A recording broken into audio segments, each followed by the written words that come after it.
Dan saya punya pengalaman orang yang ngerjain saya, dari yang stroke sampai mati banyak. Makanya bagi saya pembalasan itu adalah haknya Allah.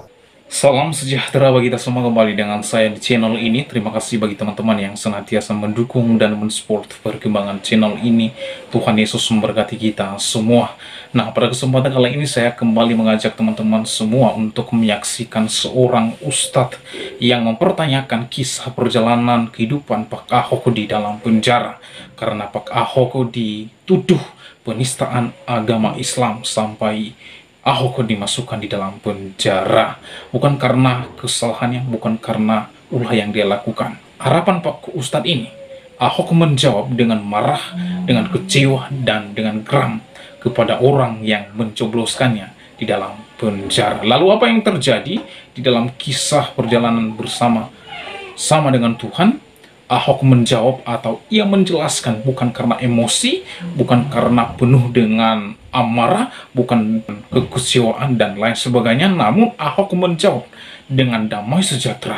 Bahkan Ahok berkesempatan untuk memberitakan, berkhotbah, dan menyampaikan Injil Yesus Kristus seperti yang terlihat di dalam video berikut ini. Bapak menyampaikan sesuatu kepada semua yang ada di sini ini. Pertama adalah masalah keberanian.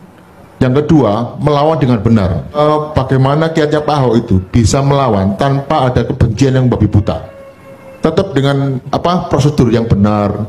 Nah, saya pikir ini perlu dipahami semua orang, dan saya pikir Pak Ahok adalah orang yang tepat untuk bisa menjelaskannya. Tidak dengan kebencian. Ini mohon maaf, ini bicara keyakinan. Saya termasuk orang Kristen yang yakin setelah masuk kuliah. Jadi sejarah kekristenan, setelah Yesus disalib, Stefanus dirajam dengan batu, 300-an tahun itu penganiayaan besar-besaran kepada namanya pengikut Yesus. Sampai waktu mau jatuh ke penganiayaan masif, Kaisar Roma itu Konstantin jadi Kristen. Tapi sepanjang 300-an tahun itu dia, maka Yesus pesannya apa sebelum dia meninggal dan naik ke surga, ya bangkit naik ke surga. Orang Kristen percaya dia bangkit. Saya ada penganut yang percaya, kamu mau kejam pada saya pun, Allah yang kami kenal dalam Yesus Kristus itu adalah hakim seluruh bumi. Kamu mau berbuat apapun, kalau tanpa seizin Tuhan, nggak mungkin berlaku pada saya. Saya diizinkan oleh Allah, maka bisa masuk ke dalam Makobrimob. Kalau saya tahu itu seizin Allah, kenapa saya mesti marah? Allah punya maksud baik kepada saya. Dan bagi iman saya, Allah saya itu Allah yang hidup. Allah yang sudah bangkit dari mati. Dia bisa berbuat apa saja. Dunia diciptakan dari dia. Jadi saya tidak. Nah, ini soal keyakinan saya. Saya hanya berdoa saja, ngadu sama Tuhan. Dia begitu sama saya. Makanya saya dalam menjawab di pengadilan, kalau kalian menjolimi saya, maka Allah akan mempermalukan kalian satu persatu.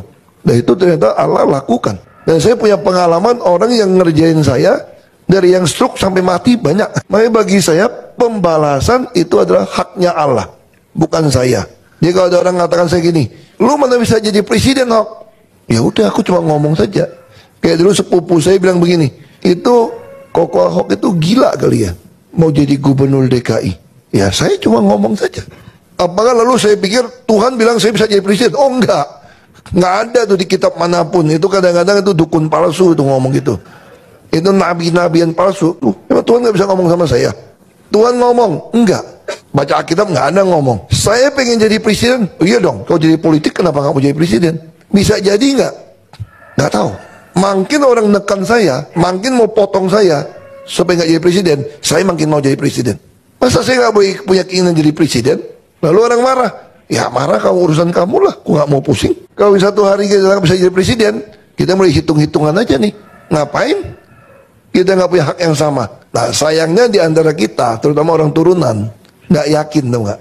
Jadi yang paling sering marahin saya itu justru orang turunan Tionghoa dan Kristen, dianggap membahayakan orang Tionghoa. Saya kenapa disingkirkan? Kalau Ahok menang juga repot kita. Demo terus. Lu tangkap yang demo dong. Masa gua yang disingkirin? Kalau kita mau berpikir secara hukum kan? Tapi kita enggak. Ini cara berpikir yang salah. Tapi siapa yang mau mengubah ini semua? Ya kita, generasi berikutnya. Harus ada orang berani masuk jadi aparat yang lebih tegas bela kebenaran, keadilan, dan peri kemanusiaan. Kan lucu kan, yang demo dia kok, yang marah dia kok, gue yang disingkirin, gue bingung. Dipaksain dia tersangka, takut demo terus repot. Pengusaha Tionghoa juga marah sama saya. Kenapa marah? Lu kira demo-demo kita gak keluar duit untuk pengamanan? Wah, gara-gara lu ngabisin duit kita. Jadi intinya apa? Lebih baik lu gak usah jadi pejabat lagi deh. Lu gak usah jadi lagi lah. Lu mau hidup tiap bulan berapa, kita patungan deh. Bila perlu lu keluar negeri deh. Pokoknya jangan gara-gara lu bikin kacau nih. Nah, jadi saya katakan ini soal keyakinan, kami tidak pernah balas. Baik lagi soal itu. Saya tidak pernah mau balas. Kalau dulu mungkin kita emosi ya. Saya belajar pada kasus demi kasus. Saya ditanya dari Romo. Ini mohon maaf, bukan mau ngabar Kristen ya. Saya ditanya dari Romo. Saya bukan Katolik, saya Protestan. Itu Uskup Agung jenguk saya. Dia tanya satu pertanyaan menarik. Pak Ahok kan orangnya emosional. Kenapa waktu hakim ketok palu yang tidak adil memutuskan sesuatu berbeda dengan tuntutan jaksa loh sebetulnya. Walaupun hakim berhak, betul Pak ya? Jadi hakim memutuskan sesuatu berbeda sama pasal tuntutan jaksa. Supaya apa? Supaya bisa langsung kurung saya. Kalau pakai tuntutan jaksa kan maksimal 4 tahun. Nggak bisa langsung tangkap saya. Harus tunggu inkra. Tapi kepentingan politik, Ahok lebih baik dikurung. Kalau tidak dikurung, bunganya datang gitu banyak, 1000 lebih orang datang ke balai kota sampai Oktober. Apa nggak kacau balau ibu kota? Satu-satu cara, masukin dia. Taruh di Cipinang, bahaya juga. Kalau terbunuh gimana? Jadi saya dikarantina lah di Makobrimob. Nggak boleh lihat aspal, nggak pernah tahu jalan di depan kayak apa. Itu terjadi sama saya. Uskup tanya begini, itu kan banyak wartawan sudah siap live. Kalau yang saya kenal Ahok itu, begitu keluar, pasti ngoceh gitu. Kan wartawan lagi. Semua stasiun TV nasional kan sedang live. Kok Pak Ahok juga nggak ngomong? Terus mukanya katanya, waktu dalam sidang itu, kok bisa begitu alami, sampai nunduk lagi. Hormatin tuh hakim. Saya udah khawatir Pak, waktu nonton TV itu Pak. Saya pikir Pak Ahok akan loncat, buka sepatu atau loncat, timpuk itu hakim. Ini enggak. Pak Ahok nunduk, kasih hormat dengan muka tidak marah, tidak dibuat-buat. Sampai turun dari mobil di Cipinang, kita lihat muka Pak Ahok kayak biasa aja. Tapi di dalam tuh saya bisa tenang banget. Itu uskup tanya sama saya. Saya bilang saya nggak bisa jelasin waktu itu. Ada damai sejahtera di saya yang saya nggak bisa jelasin sama orang. Saya ada damai nggak bisa saya jelasin. Ya, saya temukan itu ada ayatnya ternyata. Di Filipi 4 ayat 7. Dan kamu akan mengalami damai sejahtera Allah yang melampaui segala akal pikiran manusia. Damai sejahtera Allah ini akan memelihara hati dan pikiranmu dalam Kristus Yesus. Artinya apa? Anugerah. Jadi Allah saya mengizinkan ini terjadi pada saya. Dia juga memberikan anugerah damai sejahtera pada saya saat itu. Ini anugerah.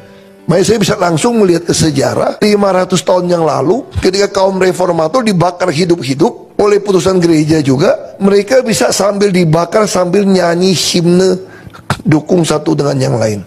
Itu yang membuat John Calvin, seorang pengacara, jadi bertobat menjadi teolog Kristen Calvinis. Karena dia melihat orang dibakar oleh damai sejahtera. Lalu dia masuk ke dalam Alkitab, saya cerita sama uskup itu, ketika Stefanus ditimpuk mau mati, dia nggak marah, dia malah berdiri minta Tuhan terima rohnya dia.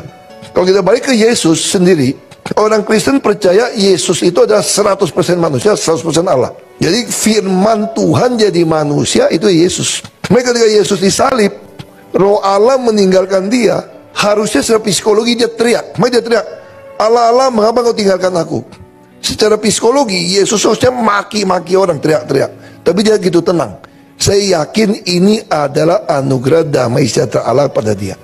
Itu yang saya alami. Jadi saya percaya kalau Allah mengizinkan seorang jadi martir, ditembak pun, dihukum pancung pun, dia pasti punya damai sejahtera itu. Asal itu dari Allah. Dan dia tahu Allah nggak pernah salah. Ini anugerah. Lalu yang kedua saya bilang, ini memang usaha kita. Ini Kolose 3 ayat 15. Hendaklah, berarti kita mesti lakukan nih. Hendaklah damai sejahtera Kristus memerintah hatimu, sebagaimana kamu dipanggil dari satu tubuh, dan bersyukurlah. Ini kita lakukan. Mari saya minta damai saudara Kristus yang mati di kayu salib, yang dihina orang ada jin itu, memerintah hati saya. Dan saya penuh ucapan syukur. Jadi saya bilang itu yang saya alamin. Dia mau bertanya, kenapa bisa, cara gimana? Saya bilang ini anugerah dan usaha.